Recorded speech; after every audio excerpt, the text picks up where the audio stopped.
Excellences, Monsieur le Président de la République, chef de l'État, Excellences, Madame l'ambassadrice, extraordinaire et plénipotentiaire de la République populaire de Chine, distingués invités, Mesdames, Messieurs, à présent, nous allons écouter la réponse de Son Excellence, Monsieur le ministre des Affaires étrangères, de la francophonie et des Congolais de l'étranger, que nous invitons respectueusement à prendre la parole.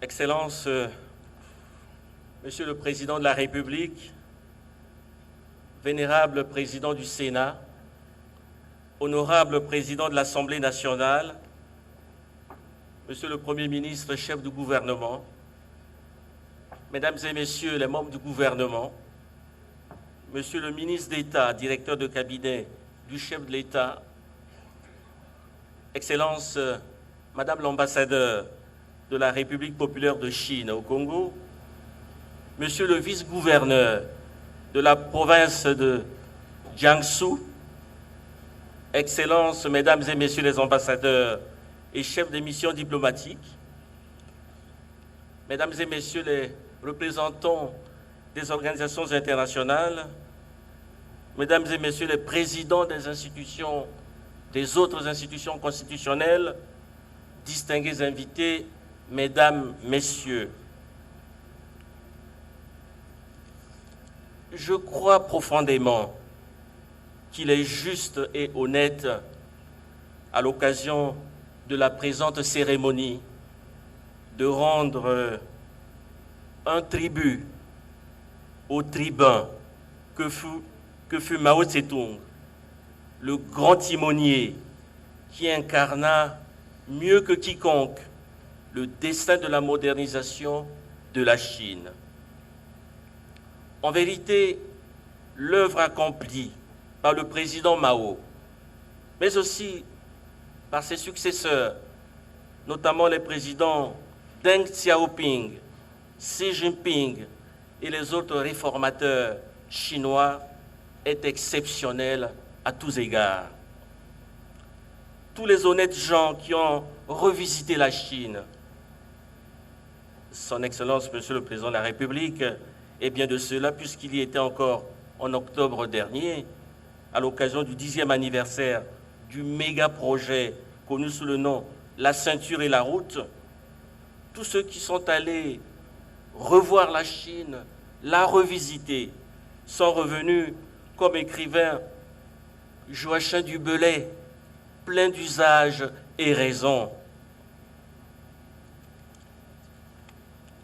Après avoir admiré de nouveau la muraille fameuse, après avoir parcouru de nouveau les allées de la cité interdite, après même être allé à une sorte de pèlerinage du côté de Shanghai, suivez un peu mon regard, mais aussi du côté de Shenzhen, de Dalian, de Nanjing, de Xi'an et de Hong Kong, tous vous diront, et croyez-les sur parole, que la Chine, le beau pays de Madame l'ambassadeur, n'a plus rien à voir avec les stéréotypes désuets et cette image d'Épinay si péjorative dont l'affublé ses détracteurs qui vivaient son ascension comme une persécution. À la face du monde, la Chine a courageusement fait le bilan de son propre cheminement dans l'histoire du siècle. Elle a su transcender ses errements passés. Surtout, elle a réussi à apprivoiser l'économie de marché et s'est mise au diapason du monde moderne. Ses dirigeants ont ouvert le portail géant de leur pays, de leur vaste pays, pour y faire entrer le développement intégral. Et ils ont réussi à faire de cette nation plusieurs fois millénaire la deuxième puissance économique du monde, qui suscite aujourd'hui admiration, considération et respect. Madame l'ambassadeur, c'est dans le sillage de son Excellence, Monsieur le Président de la République, en visite d'État dans votre pays, en l'an 2000, du haut de la célèbre tour de télévision de Shanghai, poétiquement baptisée Perle de l'Orient, et face à la vue imprenable qu'offraient les méandres du fleuve Huangpu, ainsi que les entrelacs de la modernité. C'est à cette occasion-là que j'ai personnellement compris le sens profond du nom Xinhua, qui signifie Chine nouvelle, en mandarin comme la plupart d'entre nous le savent. Un nom d'ailleurs donné à la célèbre agence de presse chinoise.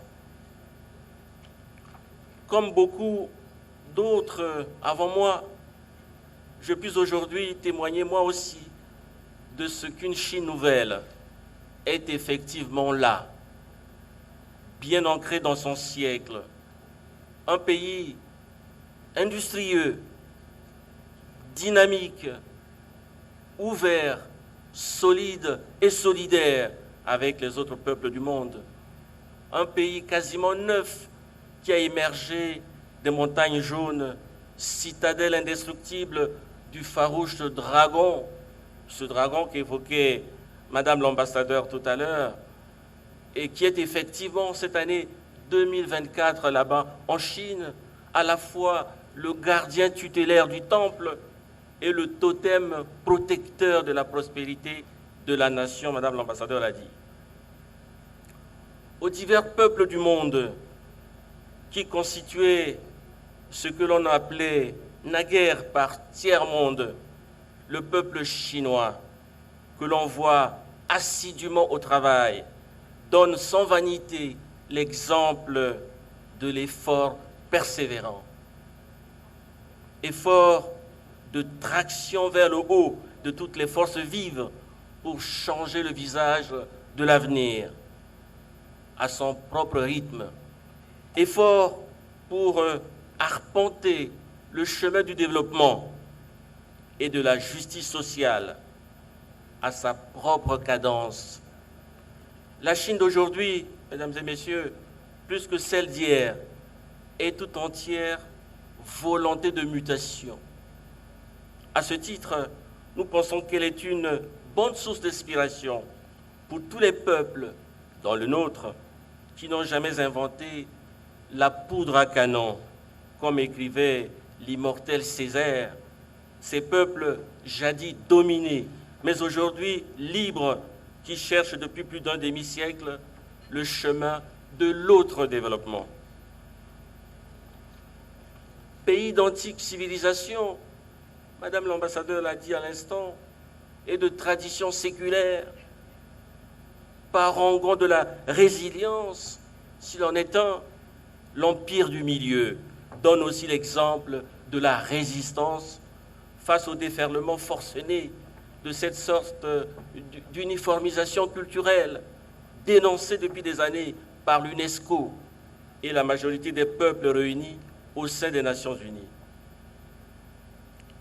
Madame l'ambassadeur, grande et légitime est donc notre satisfaction suite au message que son Excellence M. Xi Jinping, président de la République populaire de Chine, a fait parvenir à son Excellence M. Denis Sassou Nguesso, président de la République du Congo, qui nous fait l'honneur d'être ici ce soir.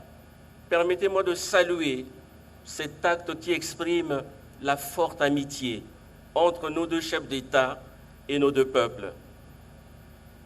Malgré l'éloignement géographique et au-delà des différences de coutumes, de traditions, on voit bien que le peuple congolais et le peuple chinois restent très attachés l'un à l'autre parce qu'ils ont en commun des objectifs stratégiques pour notre monde, à savoir notamment la paix, la justice, la liberté et le progrès social.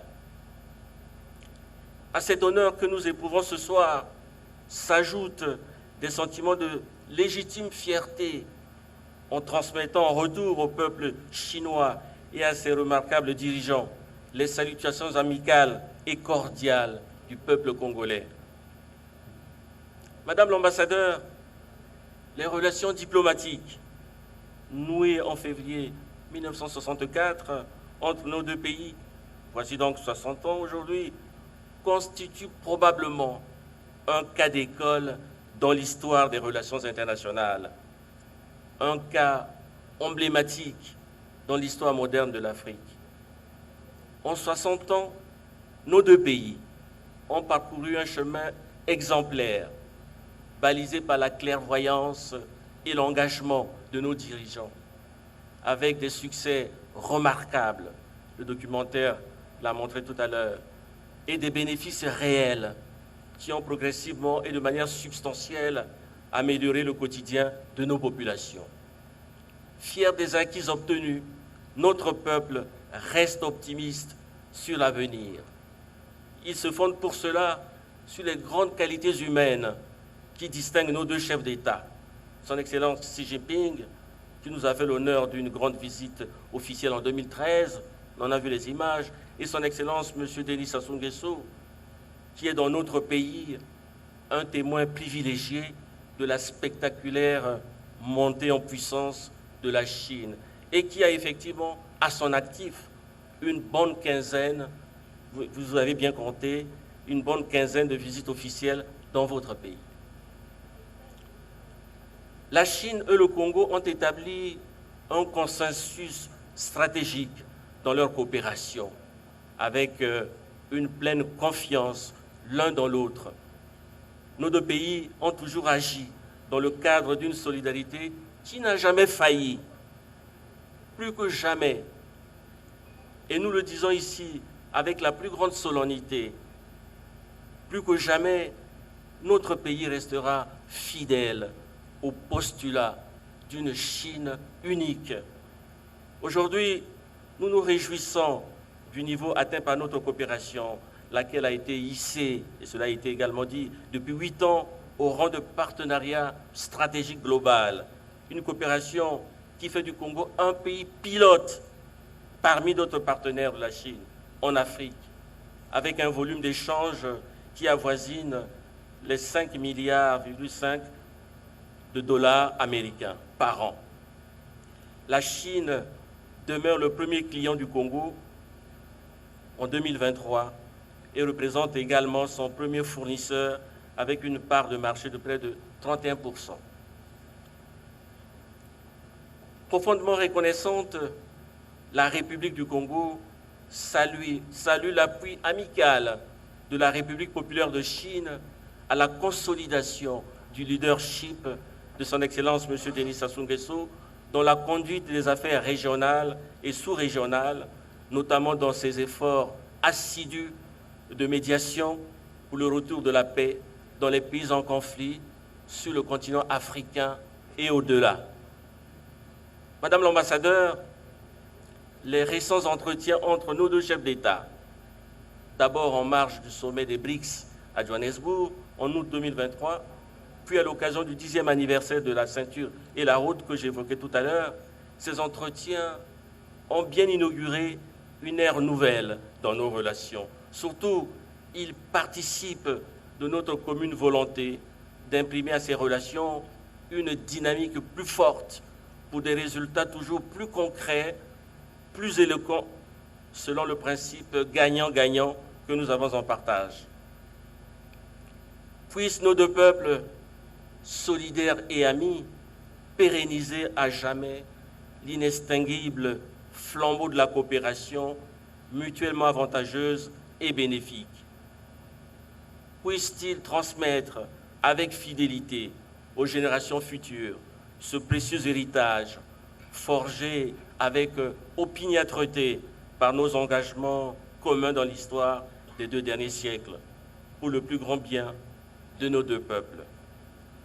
Vive le président Xi Jinping, vive le président Denis Sassou Nguesso, et un peu de chinois, Chongka, Yoyi, Wansui, Sessie. Vive à jamais l'amitié entre la République populaire de Chine et la République du Congo.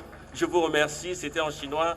Excellences, Mesdames et Messieurs, à mon tour, je vous invite très respectueusement à lever vos verres pour l'amitié sempiternelle entre la République populaire de Chine et la République du Congo.